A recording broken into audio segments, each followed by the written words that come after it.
Hi everyone. இந்த வீடியோவில் நம்ம ஃபோட்டோஷாப்பில் எப்படி ஸ்பீட் எஃபெக்ட் வந்து ஒரு இமேஜுக்கு வந்து கொடுக்கலாம் அப்படின்றத பார்க்க போகிறோம். ஃபஸ்ட்டு உங்களுக்கு தேவையான இமேஜஸ் வந்து ஃபோட்டோஷாப்பில் ஓப்பன் பண்ணிடுங்க. அடுத்ததான் அந்த பேக்ரவுண்ட் இமேஜை டூப்ளிகேட் எடுக்கிறது Ctrl+J கொடுத்துட்டு அதுக்கப்புறமா எந்தெந்த இமேஜஸை வந்து நம்ம யூஸ் பண்ணி அந்த ஸ்பீட் எஃபெக்ட் கொடுக்கலாம் அப்படின்றத நீங்கள் முடிவு பண்ணிவிட்டு எல்லாத்தையுமே கரெக்டாக அரேஞ்ச்மெண்ட் பண்ணிவிட்டு ஓகே கொடுத்துருங்க. ஓகே, இப்போ நம்ம ஸ்கை பேக்ரவுண்டும் இந்த ஜெட் ஆப்ஜெக்டிவ் யூஸ் பண்ணி ஸ்பீட் எஃபெக்ட் எப்படி கிரியேட் பண்ணலாம் அப்படின்றத பார்க்க போகிறோம். அதுக்கு முன்னாடி நம்ம வேறு இமேஜஸ் யூஸ் பண்ணோம் அப்படின்னா அதை ஃபஸ்ட்டு நம்ம கலர் கரெக்ஷன் பண்ணணும். அதாவது இந்த பேக்ரவுண்டுக்கு ஏற்ற மாதிரியும் இல்லை நமக்கு ஏற்ற மாதிரி அந்த கலர் அட்ஜஸ்ட்மெண்ட்ஸ் வந்து பண்ணுறதுக்காக நான் அந்த கர்வ்ஸ் வந்து யூஸ் பண்ணிக்கிறேன். இந்த ஆட்டோ ஆப்ஷன் யூஸ் பண்ணிங்க அப்படின்னா உங்களுக்கு ரொம்பவே யூஸ்ஃபுல்லாக இருக்கும். அடுத்ததான் இந்த லேயரோட நேமை வந்து நீங்கள் சேஞ்ச் பண்ணிவிட்டு ஒர்க் பண்ணிங்க அப்படின்னா நம்ம கன்ஃபியூஷன் இல்லாமல் ஒர்க் பண்ணலாம். அடுத்ததாக அதை கன்வெர்ட் டு ஸ்மார்ட் ஆப்ஜெக்ட் அப்படின்றத மாற்றிட்டு மோஷன் பிளர் ஆப்ஷன்ஸ் வந்து இருக்கும், அதை வந்து சூஸ் பண்ணிடுங்க. ஜஸ்ட் இந்த டிஸ்டன்ஸ் அப்படின்றத நீங்கள் மூவ் பண்ணீங்க அப்படின்னா நமக்கு மோஷன் பிளர் வந்து ஆட் ஆகிடும். அண்ட் இது வந்து டைரக்ஷன் வந்து மாறி ஆட் ஆகிருக்கு. ஸோ இந்த ஜெட் எந்த டைரக்ஷனில் போதோ அந்த டைரக்ஷனுக்கு நம்ம இந்த ஆங்கிள் அப்படின்ற அந்த ஆப்ஷனில் சேஞ்ச் பண்ணோம் அப்படின்னா அந்த ஜெட் போகிற அந்த டைரக்ஷனில் நம்மளால் அந்த மோஷன் பிளரை வந்து ஆட் பண்ண முடியும். சேம் நமக்கு எந்த அளவுக்கு அந்த மோஷன் பிளர் வேணும் அப்படின்றத இந்த டிஸ்டன்ஸ் அப்படின்ற ஆப்ஷனில் நம்ம பார்க்கலாம். ப்ரிவ்யூ ஆப்ஷன்ஸ் இருக்குது, அதை யூஸ் பண்ணி நமக்கு எவ்வளோ மோஷன் பிளர் வேணுமோ அதை கொடுத்துட்டு ஓகே கொடுத்துடலாம். Okay, this is before and after. இந்த ஜெட்டை வந்து நம்ம ஃபோட்டோவாக எடுக்கிறப்ப ஜெட்லேயும் சில மோஷன் பிளர் வந்து இருக்கும். ஜஸ்ட் இந்த மோஷன் பிளரை ஆல்ட் ப்ரெஸ் பண்ணி மூவ் பண்ணிவிட்டு ஜெட் அப்படின்றதுக்கு கொடுத்தீங்க அப்படின்னா அதுக்கும் அப்ளை ஆகிடும். கன்வெர்ட் டு ஸ்மார்ட் ஆப்ஜெக்டாக மாற்றிட்டீங்க அப்படின்னா நம்ம டிஸ்ட்ரக்டிவாக இல்லாமல் ஒர்க் பண்ணலாம். ஜஸ்ட் இதுக்கான டிஸ்டன்ஸை வந்து நம்ம லைட்டாக வச்சுக்கலாம்.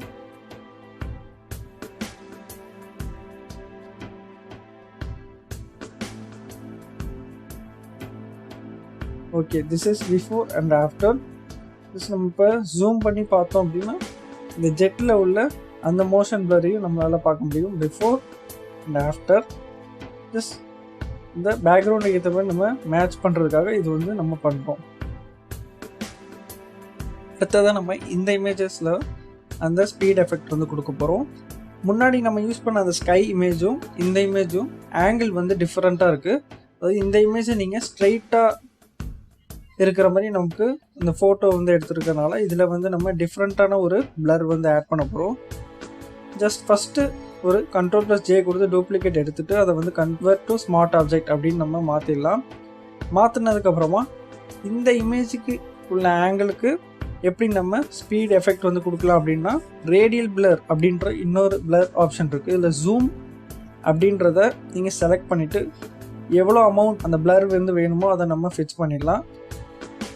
அதுக்கப்புறமா அது குவாலிட்டி பெஸ்ட் அப்படின்றதுக்கு நீங்கள் மாற்றிட்டு ஜஸ்ட் ஓகே கொடுத்துட்டீங்க அப்படின்னா இந்த பிளர் எஃபெக்ட் வந்து ஆட் ஆகிடும்.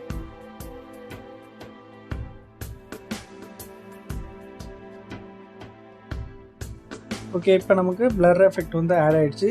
இந்த பிளர் எஃபெக்ட் வந்து நீங்கள் எவ்வளோ வேணும்னாலும் எப்போ வேணுனாலும் சேஞ்ச் பண்ணிக்கலாம். அடுத்ததாக இந்த ஃப்ளாஷ் அந்த இமேஜ் வந்து நான் ஆல்ரெடி கட் பண்ணிவிட்டேன், அதை வந்து நம்ம இங்கே ப்ளேஸ் பண்ணிடலாம். ஃபஸ்ட்டு கன்வெர்ட் டு ஸ்மார்ட் ஆப்ஜெக்டாக மாற்றிட்டு அதுக்கப்புறம் ட்ரான்ஸ்ஃபார்ம் பண்ணணும். இல்லைனா இவ்வளோ சின்னதாக இருக்கிறத நம்ம பெருசாக்கணும் அப்படின்னா டேமேஜ் ஆகிடும். அதனால் ஸ்மார்ட் ஆப்ஜெக்டாக மாற்றிட்டோம் அப்படின்னா டேமேஜ் ஆகாது. எந்த இடத்துல நமக்கு ப்ளேஸ் பண்ணணுமோ ப்ளேஸ் பண்ணிவிட்டு ஜஸ்ட் ஓகே கொடுத்துடலாம்.